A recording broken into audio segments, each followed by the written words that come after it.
अस्सलामुअलैकुम। Straight talk में खुश आमदीद। आपके साथ मैं हूं आयशा बख्श। इस्लामाबाद हाई कोर्ट ने तोशाखाना केस में कैद चेयरमैन पाकिस्तान तहरीक इंसाफ की सजा मुअत्तल करते हुए उन्हें रिहा करने का हुक्म दिया है। इस्लामाबाद हाई कोर्ट के चीफ जस्टिस आमिर फारूक ने ज़बानी तौर पर मुख्तसर फैसला दिया और चेयरमैन PTI की तोशाखाना केस में सजा मुअत्तली की दरखास्त मंजूर कर ली। 8 सफ़हात का तहरीरी तफसीली फैसला भी दे दिया गया है। अदालत ने चेयरमैन PTI को 1 लाख रुपए के जमानती मचलके दाखिल करने का हुक्म भी दिया है। अब इस्लामाबाद हाई कोर्ट का जो फैसला दिया गया है वो ये बता रहा है कि जमानत पर चेयरमैन PTI को रिहाई दी जा सकती है।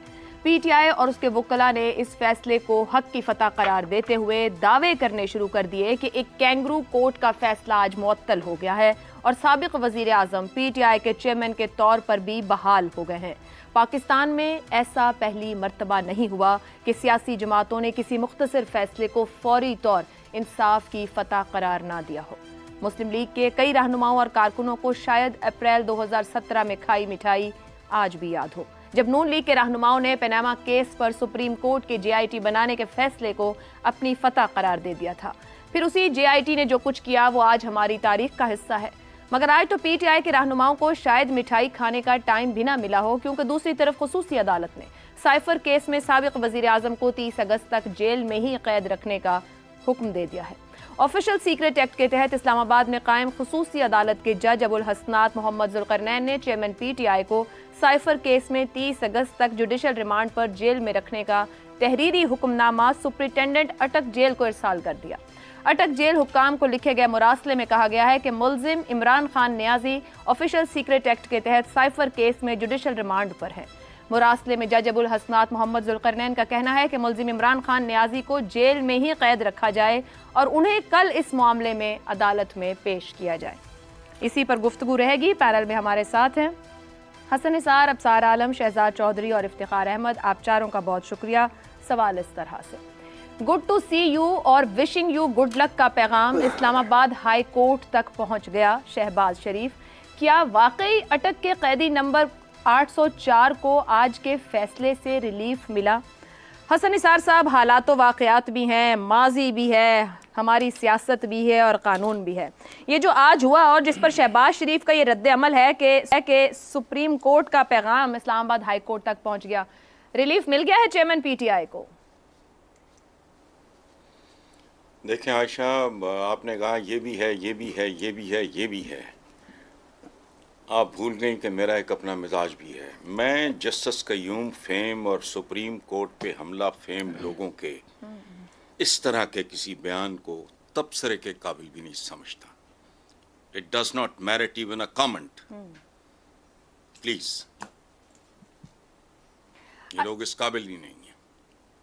लेकिन आपकी बात ठीक है। एक वक्त वो भी था, एक वक्त वो भी गुजरा है जो पनामा के बाद के मामलात रहे और जिस तरीके से चीज़ें चली। इसको इस तरह से रख लिया जाए कि क्या जो आज हुआ वहाँ चेयरमैन PTI को रिलीफ मिल गया है, रिलीफ नज़र आता है, मुस्तकबिल बेहतरी की तरफ जाता दिखता है? इसको कमेंट कर लीजिए। नहीं, मैं नहीं इसको ऐसे देखता। ये हाइड एंड सीक है, आंख में चोली का खेल है, चल रहा है। कितना अरसा चलेगा? ये डिपेंड करता है कि इस मुल्क का मुस्तकबिल और इसका मुकद्दर क्या है, और वो मैं नहीं जानता। ठीक है। अफसार साहब, शहबाज शरीफ ने जो ट्वीट किया उसकी एक लाइन मैंने अपने पहले सवाल में जो रखी, उन्होंने ये भी कहा कि फैसला आने से पहले ही सबको पता हो फैसला क्या होगा, तो ये निज़ाम अदल के लिए लम्हा फिक्रिया होना चाहिए। हसन साहब ने एक माजी का हवाला देकर बात की है। नून लीगी रहनुमाओं को भी अदालतों से रिलीफ मिलते रहे हैं, इवन आखिरी 1.5 साल के अंदर भी बहुत रिलीफ मिले हैं।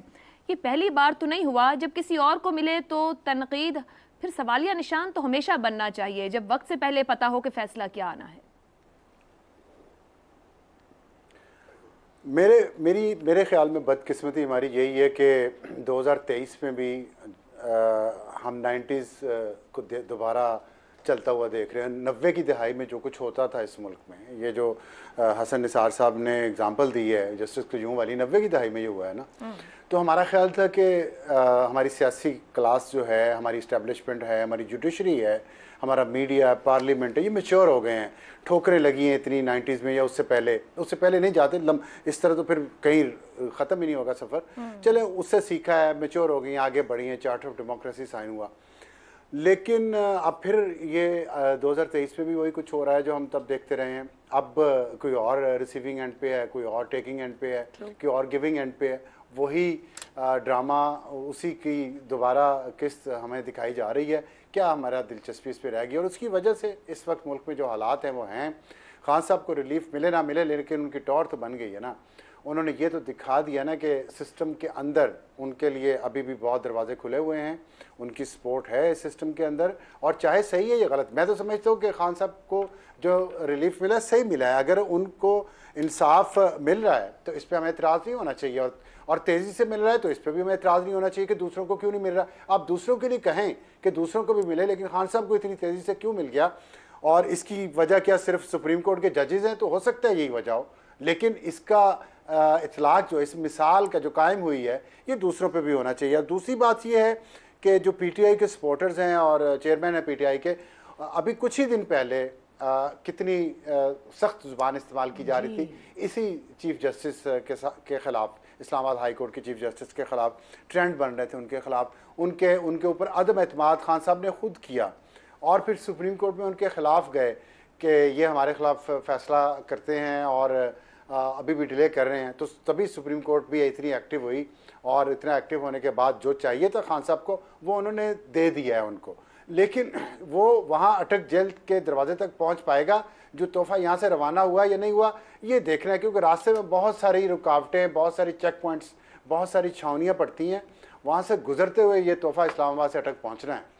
तो उसमें अपडेट तो ये ना कि एक तो मचलके जमा नहीं हो सके, कोर्ट का अमला उठ गया है, और दूसरा दूसरे मामले में गिरफ्तारी, और फिर वो जिसका मैंने जिक्र भी किया ऑफिशियल सीक्रेट एक्ट के तहत कि वो रिमांड पर है, तो वो तो नहीं पहुंचा वहां पे। बिल्कुल ठीक है। तो ऑप्शन हमारे पास आया ऐसा ही आंख मचोली कहा है ना हसन साहब ने कि आंख मचोली खेली जा रही है। तो अब तो शाम रात पड़ गई है, रात को आंख मचोली में जरा जो छुपन छुपाई होती है वो मुश्किल से ही पकड़ा जाता है बंदा जो छुपा हुआ। ठीक है, तो अभी तो लंबी रात है, आगे सर्दियों की रातें और लंबी हो जाएंगी। लंबी रात है, कुछ ऐसी इसको किधर उसके साथ रखा जाए। खैर, रिलीफ मिला है नहीं मिला, हसन साहब कह रहे हैं, और अबसार साहब कह रहे हैं मिला है, तो अच्छी बात है, अगर मिलना चाहिए था।